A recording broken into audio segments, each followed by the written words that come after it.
that ready to address us, please.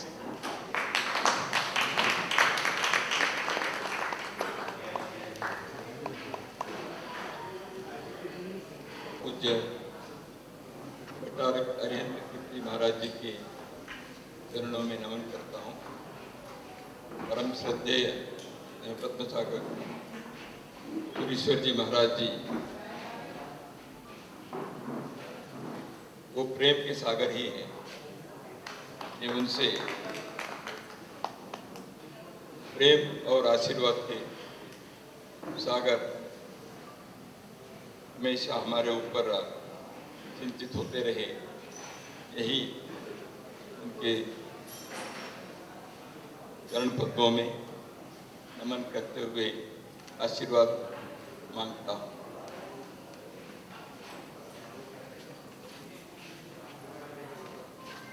चरेवेति मंत्र के साकार रूप ऐसे परम श्रद्धेय संस्कार कीर्ति महाराज जी अचानक आए।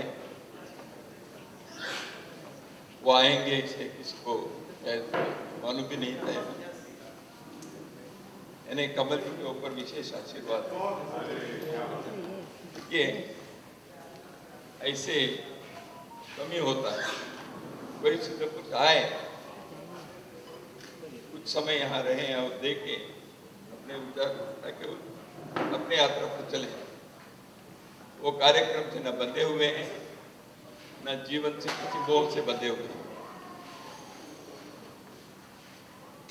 सज्जन बंधुओं, माता भगिनी, इस कार्यक्रम में यह कार्यक्रम कहूँ या एक सम्मेलन कहूँ, योगायोग कहूँ, यज्ञ कहूँ, क्योंकि यह सब प्रकार के यह दासोह है। तो मेरे मित्र कमल जी ने जब इस कार्यक्रम में आने के लिए आपने दूरभाष पर बताया, मैंने कहा मैं आऊँगा।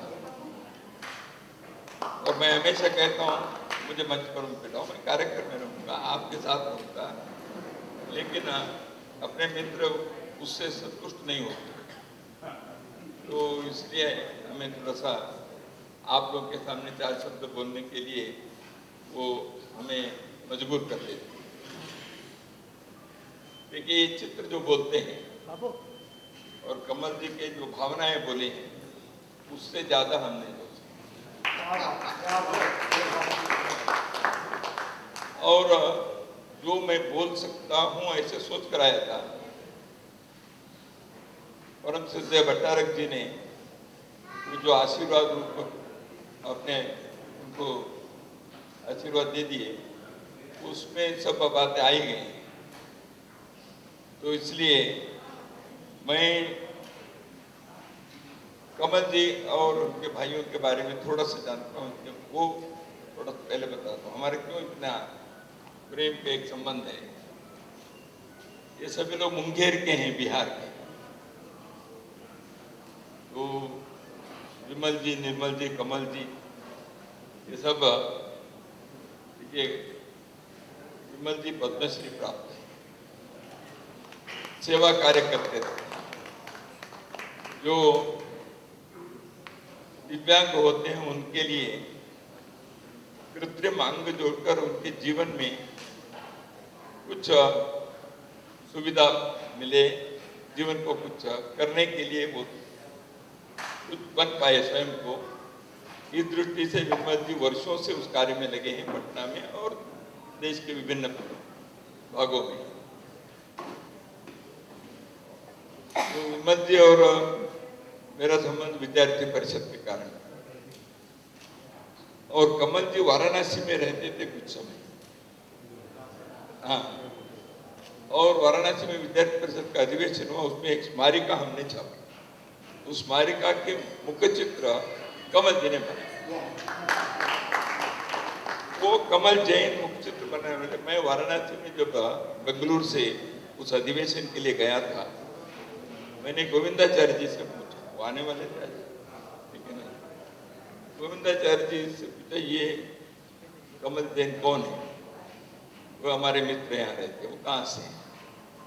तो फिर उनसे मिलना हुआ आगे की बात। बाद में वो दिल्ली में रहे, इंडियन एक्सप्रेस जहाँ मुंबई में उनके स्टूडियो में गया, तो कहने का कि विमल जी, कमल जी विशेष रूप से ये भाइयों में इन दोनों से मेरा अधिक मित्रता है, तो इसलिए हम भावना से जुड़े हैं। शाखा के कारण, विद्यार्थी परिषद के कारण परिचय तो हुआ, लेकिन वो परिचय केवल शाखा या संगठन विद्यार्थी परिषद सीमित नहीं था। और कमल जी के स्टूडियो में जब ये सारे बातें मैं देखे, समय समय पर वो मुझे व्हाट्सएप से भेज रहे थे। बीच में सरसंघ चालक जी भी एक बार केस में आए थे। तो इन अक्षर को अक्षर कहते हैं क्योंकि वो अक्षर नहीं होते। मंत्र ऐसे अविनाशी है, अक्षरों से बना हुआ मंत्र वह शाश्वत है, और मंत्र के कोई बनाता नहीं। वो मंत्र निकलते हैं जो दृष्टा है। दृष्टा वो है, वो भूत को देखता है, वर्तमान को देखते हुए भविष्य को देखता है। ऐसे जो है वो दृष्टा है। ऐसे दृष्टा ऋषियों ने ही मंत्र देते हैं, वो बनाते नहीं। लेकिन जब मंत्र वो देते हैं, उसको हम सामान्य लोग कहीं तो लिखते हैं, तो वो जो लिखते हैं वो मंत्र होने के कारण वो अक्षर होता है, अक्षर नहीं होता, तो उसके नाश नहीं होता। और कमल जी ने क्या किया है, जीवन में अक्षर एक लिपि होने के कारण अक्षर लिपि से प्रकट होती है। तो लिपि देवनागरी भी हो सकती है, शारदीय भी हो सकती है, ब्रह्म लिपि भी हो सकती है। इन्होंने उर्दू में भी नमोकार इसलिए बना दिया। ये उर्दू लिपि नहीं है, वैसे वो लिपि तो वो फारसी अरबी है, उर्दू भाषा है। तो जैसे मराठी भाषा और हिंदी भाषा दोनों भाषा के लिखते हैं देवनागरी लिपि में, तो इसलिए संस्कृत को हिंदुस्तान के हर लिपि में लिख सकते हैं। इसलिए गोरखपुर के गीता प्रेस भगवत गीता को भारत के सभी लिपि में छाप दिया है। संस्कृत तमिल लिपि में है, संस्कृत कन्नड़ लिपि में है। तो ऐसे नमोकार भी सब लिपि में हो सकते हैं, और ये तो लिपि ब्रह्म है। इसलिए कहता हूं, अंग्रेजी में फॉन्ट्स बनाते, टाइम्स है, रोमन है, एरियल है, जॉर्जिया है, हेल्वेटिका है, इतने प्रकार के फॉन्ट्स हैं, हेल्वेटिका है, तो कई प्रकार के ये है, यूनिवर्सल है। ऐसे फॉन्ट है, उसके साइज भी हैं, फॉन्ट अलग अलग हो सकते हैं कंप्यूटर में। लेकिन देवनागरी के फॉन्ट कितने प्रकार के हो सकते हैं? कन्नड़ में लिपि जो है उसके फॉन्ट हो सकते हैं। तो ये अलग अलग प्रकार के फॉन्ट को तैयार करने का कुछ कलाकारों ने प्रयत्न किया। उनमें से कमल जी के नाम सर्वप्रथम है। कितने प्रकार के फॉन्ट किए हैं? 7 प्रकार। इन्होंने कैसे एक एक फॉन्ट को बनाना है, लिपि वही है देवनागरी, लेकिन कितने प्रकार से बना सकते हैं। अंग्रेजी के रोमन लिपि में और एक सुविधा है, रोमन लिपि में 4 प्रकार से रोमन लिपि के मूल लिपि बन सकती है। ए है, प्रिंटिंग ये अलग है, कैपिटल ये अलग है, स्मॉल ये अलग है, स्क्रिप्ट अलग है, स्क्रिप्ट में कैपिटल है, स्मॉल है, and lower case upper case जिसको कहते हैं। थोड़ा बहुत मैंने इस पर काम किया है। तो ये सारी चीजें हैं। इसलिए मैं जब इनके स्टूडियो में ये सब देख रहा था, बार बार भेजते थे ये सारे, तो मैं इसमें जब थोड़ा सा घुसता हूँ, वो कला के उसमें जाते रहते अक्षर होते होते नमोकार के ये जो बताया, उसमें हम प्रवेश करते हैं। अरिहंत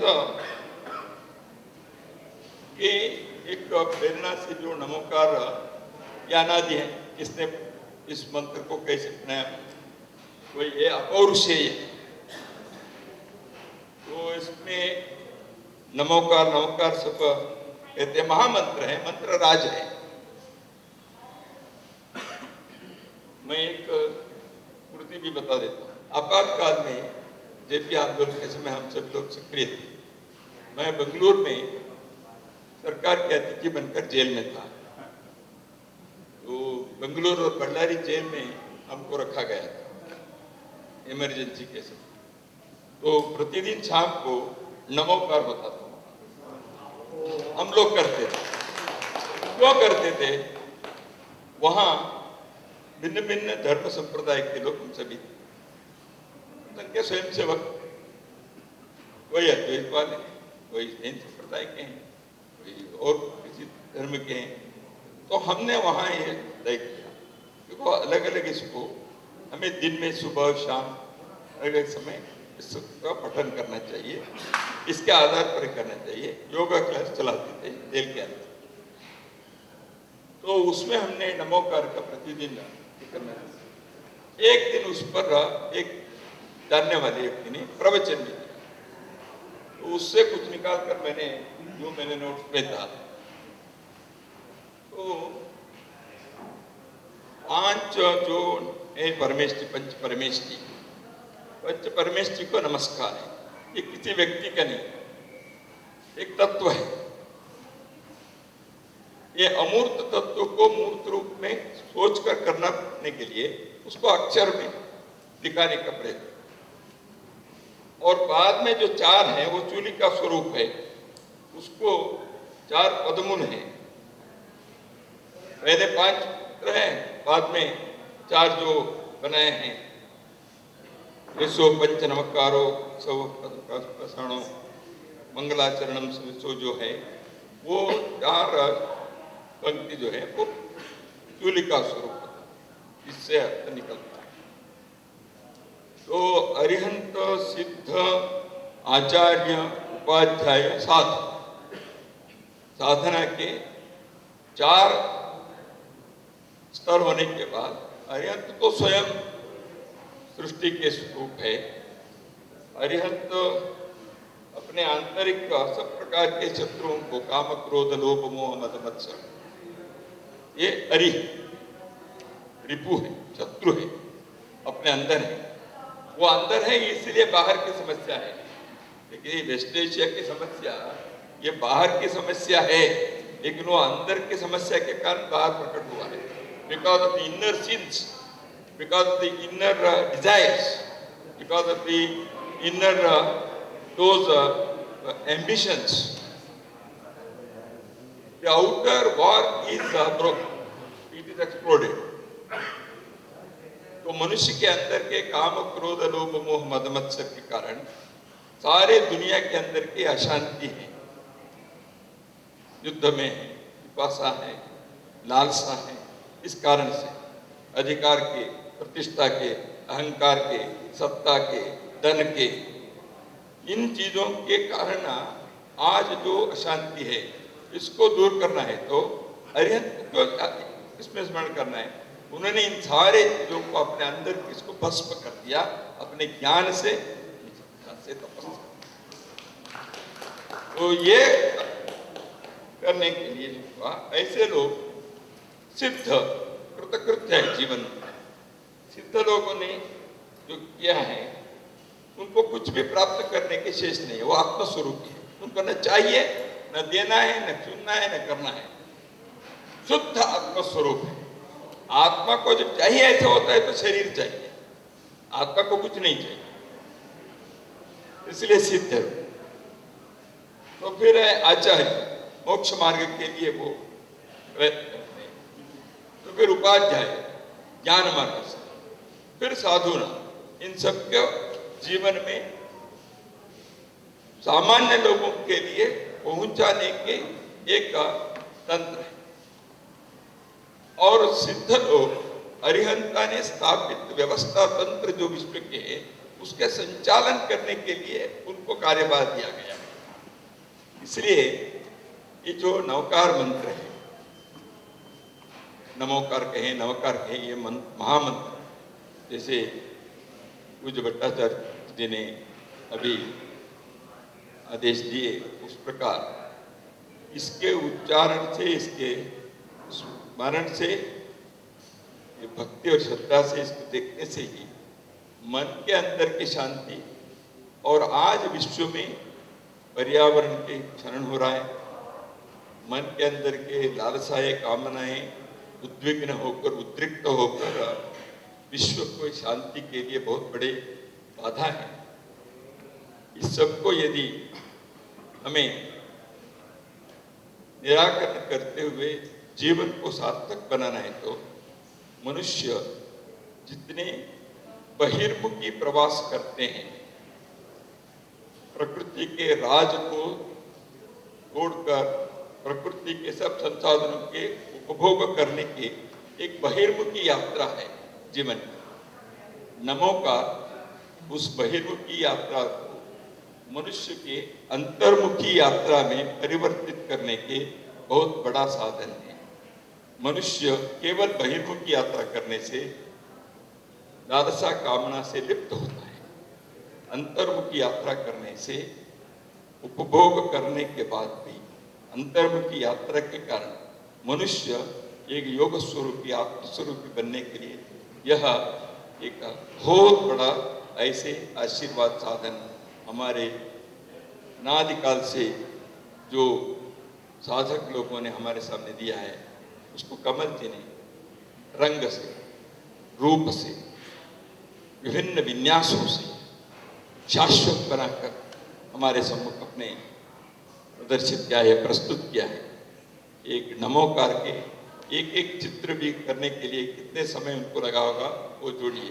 काल तो अनंत है, उसमें कुछ नहीं दिया, लेकिन हर एक के अंदर हम जब प्रवेश करेंगे, वो चित्र केवल नहीं है, वो सृष्टि है। वो सृष्टि ब्रह्मा की लिपि, ब्रह्म जैसे मैंने इनको कहा, इस प्रकार की इन सारी चीजों को उन्होंने एक अपने अद्भुत कला सृष्टि से नमोकार को इतने विन्यासों से जीवित करके हमें मन को भी आनंद और आत्मा को सच्चिदानंद देने के एक अद्भुत आपने साधना की है। इस साधना के लिए समाज आपके प्रति कृतज्ञ है। आप इस मार्ग पर जो चल रहे हैं, स्वयं आप एक साधक हैं, तो मैं इससे ज़्यादा कहना नहीं चाहता हूँ। हमें ऐसे आनंद, ऐसे आत्म की परिपूर्णता की ओर जाने की तृप्ति, संतुष्टि आप निरंतर देते रहे। ऐसे आपके ऊपर गुरुओं के, साधुओं के, आचार्यों के, सृष्टिकर्ता रहन के आपके ऊपर कृपा रहे। इतना ही इस समय कहते हुए मेरे मित्र को मैं अभिनंदन देता हूँ।